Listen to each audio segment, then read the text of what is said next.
Сәлеметсіздер ме, құрметті көрермендер. Бүгін біз сіздермен гратаж техникасының әдіс-тәсілін, орындау әдіс-тәсілін қарастырамыз. Яғни сіздер көріп отырсыздар, артқы фонда бізде гратаж техникасында жасалған кейбір суреттер бар. Жалпы гратаж техникасы бұл жазу, сызу деген мағынасынан шыққан сөздің бірі. Яғни графиканың бірнеше түрлері бар. Бүгін біз сіздермен гратаж техникасын қарастырамыз.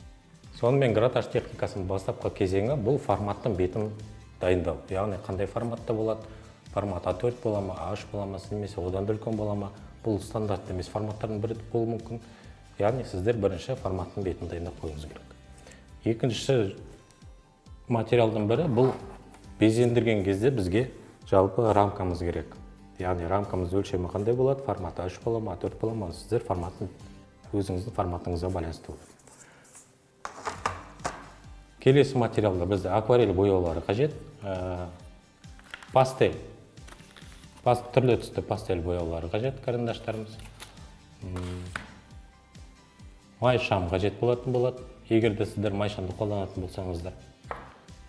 Қыл қаламдар, яғни қыл қаламдардың бірнеше түрлерін сіздер көріп тұрсыздар.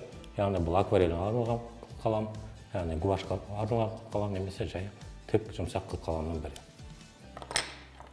Сызып көрсету үшін, гратаж техникасын сызып көрсету үшін бізге мынандай құрал жабдықтар қажет болатын болады. Яғни кез келген үшкір материалдан жасалған бір материалдардың бірі. Яғни бұл тіс тазалағыш, мынандай үшталған тіс тазалағыштар болуы мүмкін. Кнопкалар болуы мүмкін. Канцелярлық материалдардың бірі.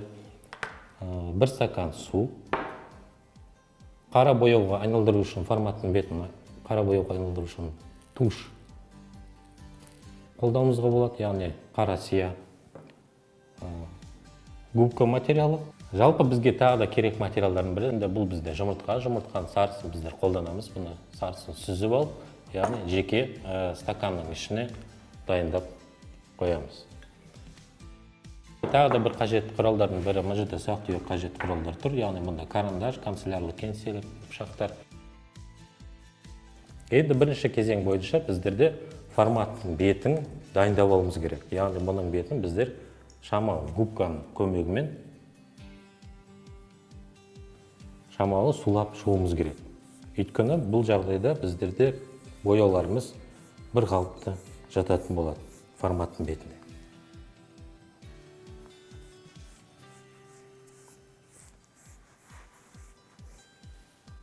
Бірінші кезең бойынша біздер қағаздың бетін сулап алдық. Енді қағаздың бетін сулап болғаннан кейін шамалы біз күттік. Бұл қағаздың бетіне су сіңіп алды. Екінші кезең бойынша біздер қажетті бояуларымызды форматтың бетіне бояуларды жатқызамыз. Бұнда біздер жалпы алып жатқан сары түсті бояудың бірі. Яғни бір сары түсті тек қана бір қалыпты боямаймыз. Бұны біз бір жағын қою қылдырып, екінші жағын ашықтау қылдыратын боламыз.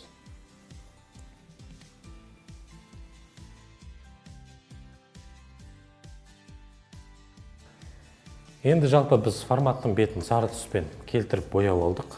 Бұны кептіру үшін шамалы уақыт керек, 10-15 минуттай. Құрметті көрермендер, бізде форматымыз кепті, яғни біздер бояуларымызды жатқыздық, бояуымыз тура уақытында кеуіп, жаңағындай тамаша бір суреттің формасына келіп тұр.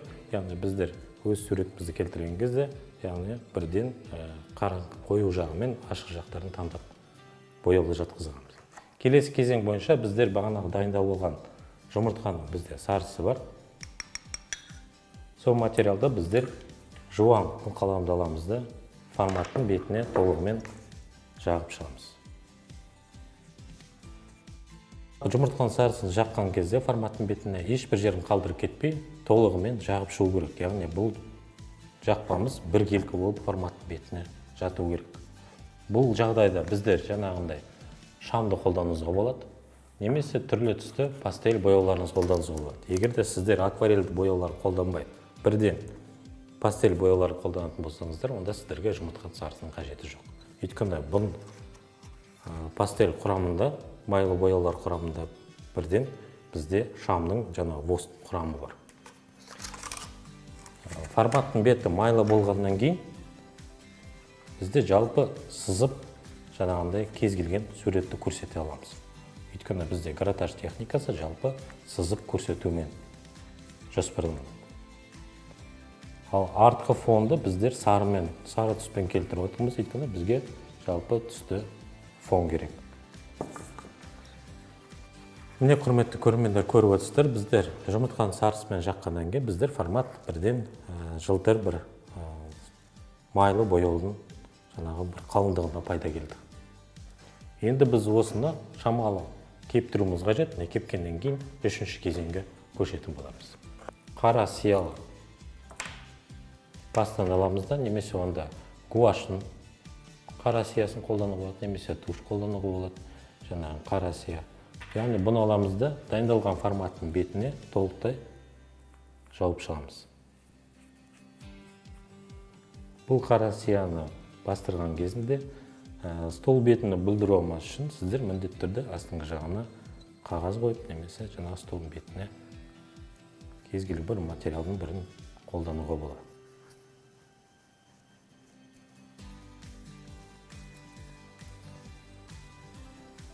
Міне, құрметті көрермендер, біздер жалпы форматтың бетін жауып шықтық. Енді бұл форматты кепкеннен кейін біздер бірден графика түрінің гратаж техникасына орындайтын боламыз.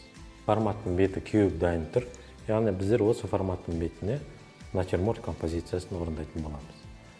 Жалпы қажет болған жағдайда сіздер бірден натюрморт композициясын осылайынан салып, бір параққа салып, жаңағы әдіс тәсілін қарастыруыңызға болады. Қай жерде қай зат орналасатынын.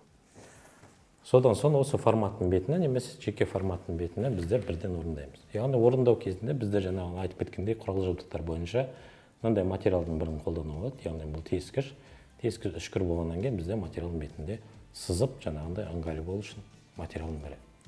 Келесі материал бұл жазбайтын қалам, яғни пастасы, сиясы біткен қаламның бірін қолдануға болады.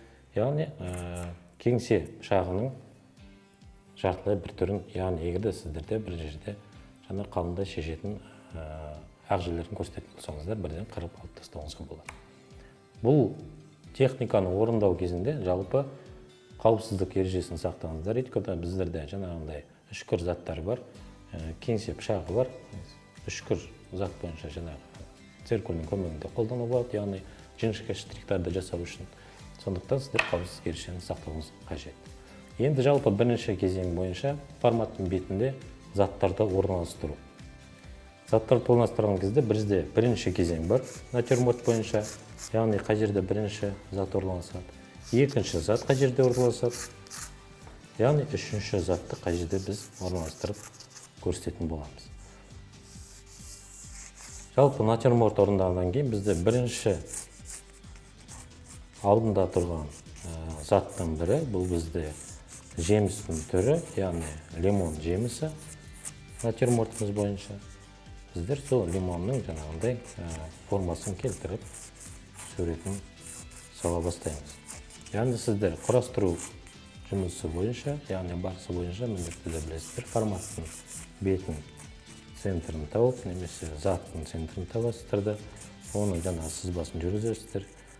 Сыртқы пішінін беру үшін эллипс қоясыздар. Қажет болған жағдайда, яғни сіздер жаңағындай лимонның формасын келтіресіздер бұл суретте. Форматтың бетінде біздер сызып натюрморт композициясын орналастырып отырмыз. Яғни бұнда бізде лимон, кружкамыз, яғни шайнектің суреті пайда болды. Бағана қарап отырған сіздердің қара форматтарыңыз бетінде. Артқы фонға бізде драпировка қойымызға болады, ол біздің жаңағы шабыттарымызға байланысты. Немесе басқа бір үйдегі натюрмортқа байланысты бір заттарды орналастыруымызға болатын жағдай. Енді жалпы біздер бұның ашық, жарық көлеңкесі болады. Сол бойынша біздер бұның әрі қаратай екінші кезең бойынша штрихтауды бастаймыз. Натюрмортты құрастыру арқылы біздер бірден жарықтың түсуін қарастыруымыз қажет. Яғни бұл жасанды жарық болуы мүмкін, немесе табиғи жарық, яғни күннің сәулесінен түскен жарықтың бірі болуы мүмкін. Заттың формасын келтіру үшін, көлемін көрсету үшін біздерде штрих керек. Штрих бойынша біздер ашық көлеңке жағын көрсете аламыз. Енді келесі кезең бойынша бізге артық фонды келтіруіміз керек. Біздер мұнда драпировка жасай тұрамыз, немесе қабырғаның бетін көрсете аламыз. Кез келген жағдайда біздер мұнда тағы да бір ыдысты қосуымыз болады. Яғни мен мұнда мындай сүт құйғыш құмыраны қосқым келіп отыр. Суреті бойынша.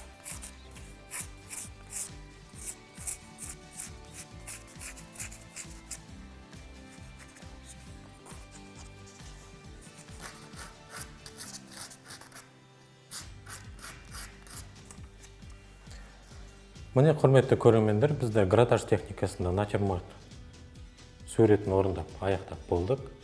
Әрқайсыңызға шығармашылық табыс тілеймін.